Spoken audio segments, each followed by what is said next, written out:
όχι μόνο το πιστεύω, όπως το λέτε, και όλη η Αγία Γραφή δεν πρέπει να αλλάζει.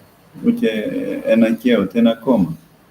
Κάποτε ο Άγιος Σπυρίδωνας ήταν παρόν σε μια λειτουργία όπου εκεί ο ιερέας ή επίσκοπος διάβασε το Ευαγγέλιο και άλλαξε μία λέξη. Λέει ο Κύριος στον παράλυτο, τον 38ετή παράλυτο, άρουν τον κράβατό σου και περιπάτη.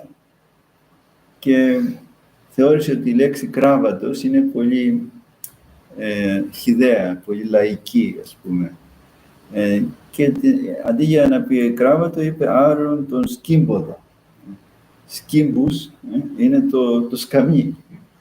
Εξού και σκαμπό που λένε, είναι ελληνική λέξη, έτσι, σκύμπους, είναι το σκαμί. Και είπε λοιπόν άρουν τον σκύμποδα.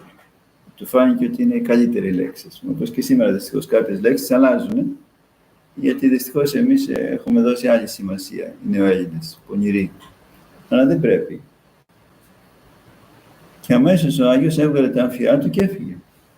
Γιατί λέει, αν αυτός λέει, ο άνθρωπος δεν σέβεται τα λόγια του Χριστού και τα αλλάζει, εγώ τι δουλειά έχω μαζί του. Άφησε τη λειτουργία και έφυγε.